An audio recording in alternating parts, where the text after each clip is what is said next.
Saya Rena Masyawati. Saya Jasmine Mutiara. Saya Alifasha Fitri. Saya Daliana. Tinggal baca tuh. Nah teman-teman, apa sih yang mau kita bahas? Yang pertama, ada pembentukan alam semesta. Yang kedua, ada hubungan bumi dan bulan. Yang ketiga, ada awan dan hujan. Yang keempat, ada gerhana matahari. Dan yang terakhir, ada gerhana bulan. Nah, yang pertama, ada pembentukan alam semesta yang akan dipaparkan oleh Jasmine kepada diri. Terima kasih. Saya di sini akan menjelaskan tentang pembentukan alam semesta. Sebelumnya kalian tahu gak sih apa gimana terjadinya alam semesta? Kuasa Allah. Gimana tuh? Karena Ledakan. Ya benar. Itu adalah teori Big Bang. Tapi ya, tidak hanya teori Big Bang saja, ada banyak teori-teori yang lainnya. Hanya yang diterima adalah teori Big Bang. Di sini saya akan memperlihatkan contoh simulasi teori Big Bang. Sebelumnya dijelaskan dalam surat Al-Anbiya ayat 30 bahwa yang artinya, apakah orang-orang kafir tidak mengetahui bahwa langit dan bumi keduanya dahulu menyatu, kemudian kami memisahkan keduanya dan kami menjadikan segala sesuatu yang hidup berasal dari air, maka tidakkah mereka beriman? Ini adalah simulasi teori itu.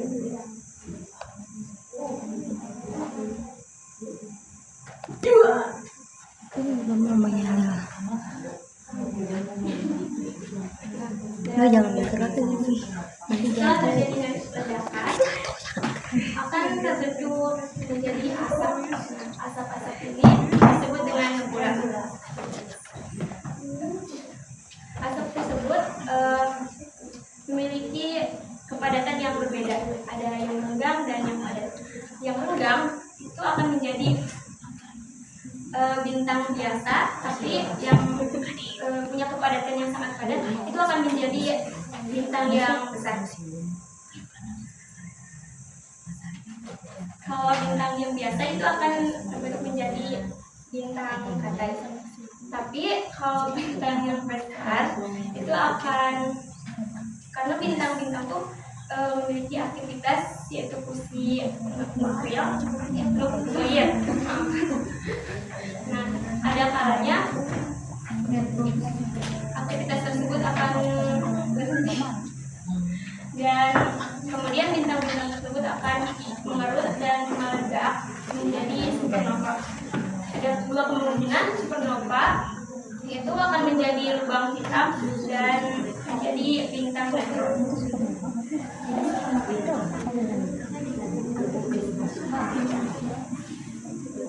Di sini ada prediksi teori, yaitu prediksi teori Einstein. Yang pertama adalah Albert Einstein, seorang fisikawan dari Jerman. Kalian mungkin sudah tahu dia menemukan persamaan-persamaan fisika, dan dari persamaan itu dia memprediksi bahwa semua benda langit terus berkembang. Dan dibuktikan oleh Edwin Hubble menggunakan teleskop bahwa benda di langit terus bergerak dan bahkan saling menjauh. Kemudian ada bukti-buktinya, yaitu seorang ilmuwan yang bernama Alexander Friedman dari George Lemaitre menemukan bahwa alam semesta tidak diam dan terus berkembang. Di sini ada bukti-buktinya. Yang pertama itu adalah ada galaksi Andromeda, nebula kupu-kupu, dan nebula kupu-kupu juga ada namanya. Kalian tahu gak namanya? Namanya adalah Talon Abrastas. Terus buktinya ada black hole yaitu lubang hitam. Lubang hitam itu bagian dari ruang waktu yang memiliki kekuatan gravitasi yang sangat kuat. Bahkan cahaya pun akan diserap oleh lubang hitam tersebut. Sekian dari saya. Terima kasih. Baik, selanjutnya yang kedua ada hubungan bulan dan bumi yang akan dipaparkan oleh Alifah Syafitri. Baik, terima kasih moderator. Di sini saya akan membahas tentang hubungan bulan dan bumi. Di sini adanya dialah yang menjadikan matahari bersinar. Dialah yang menetapkan tempat terbitnya agar kamu mengetahui dia bertahun dan perhitungan di sini kalian suka sadar nggak sih kalau bentuk-bentuk bulan itu tiap harinya beda-beda? Sadar. Itu dikarenakan posisi bulan yang terhadap matahari itu beda. Jadi kan bulan mengelilingi bumi. Jadi bila hari pertama awal bulan itu, bulan akan terlihat kosong karena bulan itu membelakangi matahari. Jadi karena cahaya bulan itu kan bukan dari bulannya ya, jadi cahaya bulan itu dari pantulan matahari. Nah, karena bulan tidak terdapat pantulan cahaya dari matahari, maka bulan akan kosong atau menjadi bulan baru. Pada hari ke-2 sampai ke-6 bulan akan terlihat bulan sabit. Pada hari ke-7 sampai ke-8 bulan akan terlihat bulan Semalam. Pada hari ke-9 sampai ke-11 bulan akan terlihat bulan Jumbo. Nah, pada hari ke-14 sampai ke-15 bulan akan terjadi bulan purnama. Karena bulan berhadapan dengan matahari, maka cahaya dari matahari itu akan lebih sempurna, jadi bulan terlihat jadi bulan purnama. Pada hari ke-16 sampai ke-20 bulan akan terlihat bulan Cembung. Pada hari ke-21 sampai ke-22 bulan akan terlihat bulan separuh atau menyusut. Hari ke-23 sampai ke-27 bulan sabit. Hari ke-28 sampai hari sampai tanggal 29 bulan akan terlihat baru lagi. Sampai setiap hari seperti setiap bulan pergantian bulan akan terlihat itu. Kalian suka pernah bertanya nggak sih kenapa bulan itu banyak lubang-lubangnya? Tabrak meteor. Ada tuki. Lubang-lubang di bulan itu disebutnya kawah. Kawah-kawah itu terbentuk akibat hantaman komet dan asteroid. Diperkirakan beberapa miliar tahun yang lalu bulan dihujani asteroid dan komet dengan berbagai ukuran. Maka banyak kawah-kawah. Maka di bulan itu banyak kawah Plateus. Kawah terbesar di bulan berdiameter 230 km dan kedalaman 3,6 km. Cahaya di bulan itu yang tadi aku jelasin, cahaya bulan itu bukan berasal dari bulannya. Cahaya bulan itu bersinar karena bantuan cahaya dari matahari. Menuju bulan mengelilingi bumi selama 29 sampai 142 hari. Kalian bertanya-tanya nggak sih kenapa bulan nggak bisa ditinggal? Kenapa dong? Karena atmosfer bulan tidak mencukupi untuk bernapas untuk makhluk hidup, dan bulan memiliki atmosfer yang sangat tipis. Pada siang hari suhu di bulan sangat panas, yaitu mencapai 100, dan akan dingin sekali. Suhunya menurun drastis menjadi minus 173 derajat Celcius. Di bulan juga tidak ada air. Nah, sehari di bulan itu kan kalau di bumi seharinya 24 jam, sedangkan di bulan satu harinya itu sama seharinya di bumi itu 29,5 hari di bumi. Jadi satu hari di bulan sama dengan 29,5 hari di bumi. Namanya di sini si paling pertama di bulan. Terus di sini ada Neil Armstrong, pilot uji coba yang diluncurkan dan menjadi orang pertama yang menginjakkan kakinya di bulan. Terus ada dari Rusia, bikin robot yang bernama Lunokhod. Robot pertama yang berhasil menjelajah bulan. Cukup sekian dari saya kembalikan ke baik. Selanjutnya, Terima kasih kepada moderator yang telah mengasih saya waktu untuk memaparkan materi alam dan budaya. Jadi sebelumnya di sini ada dalil yang terkandung dalam surat Ar-Rum ayat 48 yang artinya Allah lah yang mengirimkan angin, lalu ia atau angin menggerakkan awan, kemudian atau Allah membentangkannya di langit menurut yang dikehendakinya, dan dia menjadikannya bergumpal-gumpal, lalu engkau melihat hujan keluar dari celah-celah. Di sini ada proses pembentukan awan. Teman-teman tahu gak sih bagaimana proses pembentukan awan? Ya. Jadi proses pembentukan awan terjadi ketika air yang ada di bumi menguap karena adanya bantuan cahaya matahari. Setelah itu, air yang menguap berubah menjadi tetesan air atau kristal es dan membentuk awan atau disebut dengan kondensasi. Awan yang terbentuk merasa jenuh. Awan yang terbentuk mengalami titik jenuh atau yang disebut dengan fluoresensi. Setelah itu terjadilah hujan atau presipitasi. Nah, di sini juga ada macam-macam awan.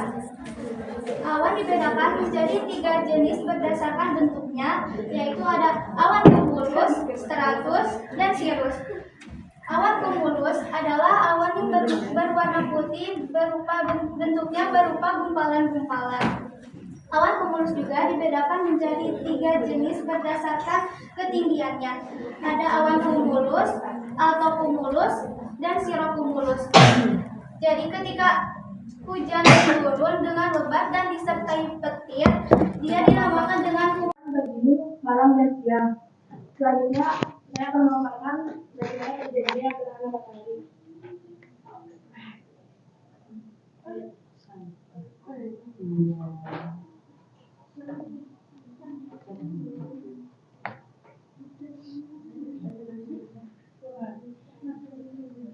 Teman-teman tahu nggak siapa itu dari gerhana matahari? Siapa nggak dari gerhana matahari? Mataharinya tertutup penuhnya.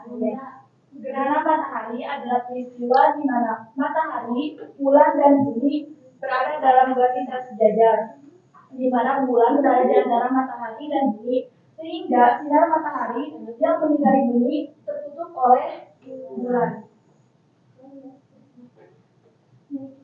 Selanjutnya ada macam-macam gerhana matahari. Yang pertama ada gerhana matahari total, yang kedua ada gerhana matahari sebagian, dan yang terakhir ada gerhana matahari cincin. Gerhana matahari cincin terjadi ketika bulan berada di titik terjauh dari bumi yang bernama apogee, sehingga sinar matahari yang menyinari ke bumi dia akan tertutup sebagian, atau mungkin kayak gak tutup semuanya, jadi gerhana matahari cincin.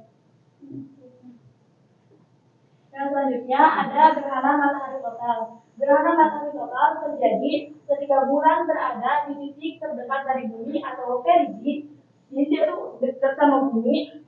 Jadi sinar matahari yang menyinari ke bumi itu tertutup semuanya ke bumi, jadilah gerhana matahari total. Yang selanjutnya ada gerhana matahari sebagian. Berbeda dengan gerhana matahari total dan cincin yang berada di titik umbra yang tergelap, gerhana matahari sebagian terjadi di antara umbra dan penumbra. Jadi sinar mataharinya tertutup oleh bulan sebagian dan sebagiannya tidak tertutup, jadilah gerhana matahari sebagian.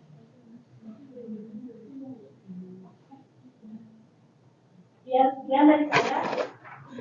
Materi selanjutnya adalah gerhana bulan yang akan dipaparkan oleh apa? Baik, terima kasih. Di sini saya akan menjelaskan tentang gerhana bulan. Jadi kalian sebenarnya tahu gak sih bahwa gak cuma ada gerhana matahari tapi juga ada gerhana bulan? Sebelumnya saya akan menyebutkan arti dari surah Fussilat ayat 30 tentang gerhana bulan. Dan di antara tanda-tanda kekuasaannya ialah siang dan matahari dan bulan. Janganlah sembah matahari maupun bulan, tapi sembahlah Allah yang menciptakannya. Jika ialah yang kamu hendak sembah. Ini dia visual dari gerhana.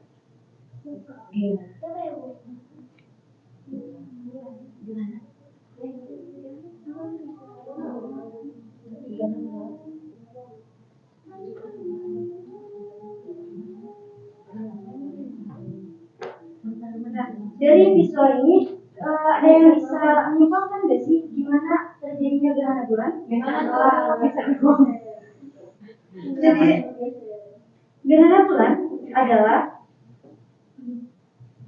Jadi gerhana bulan adalah peristiwa di mana bumi, bulan, dan matahari dalam posisi yang sejajar, di mana bumi berada di antara bulan dan matahari. Karena hal inilah sinar matahari ke bulan tertutupi oleh bumi.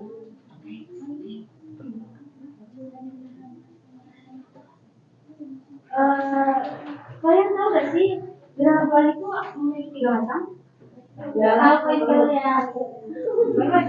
Jadi yang pertama itu ada gerhana bulan total, gerhana bulan sebagian, dan gerhana bulan tunggal. Gerhana total adalah gerhana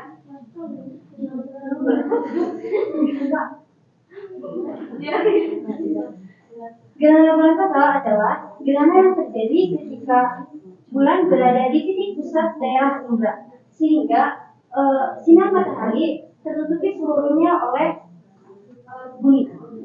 Hal ini menyebabkan bulan tampak berwarna merah dari bumi. Kalian ada yang tahu nggak sih kenapa gerhana bulan total itu terlihat merah? Enggak, gimana? Hal ini terjadi karena sinar matahari yang tertutupi oleh bumi dibelokkan kembali oleh atmosfer bumi sehingga bulan tampak terlihat merah, atau bisa disebut juga dengan blood moon atau bulan darah. Yang kedua adalah gerhana bulan sebagian. Gerhana bulan sebagian adalah di mana posisi bumi tidak seluruhnya menutupi bulan. Adapun sebagian dari posisi bulan berada di daerah penumbra. Hal ini menyebabkan masih ada sinar matahari yang sampai ke bulan sehingga masih tampak terlihat jelas. Yang terakhir ada gerhana bulan penumbra. Gerhana bulan penumbra adalah gerhana bulan di mana bulan berada di titik daerah penumbra sehingga bulan akan tampak terlihat terang. Terima kasih, sekian dari saya. Ini visual. Ini ada GBT atau gerhana bulan total di daerah penumbra. Ini ada GBT atau gerhana bulan penumbra berada di titik daerah penumbra, dan GBS gerhana bulan sebagian, setengah berada di daerah penumbra dan setengah berada di daerah penumbra. Dan ada saya sudah penampilan yang bisa kita sampaikan. Terima kasih atas partisipasinya. Terima kasih. Waalaikumsalam.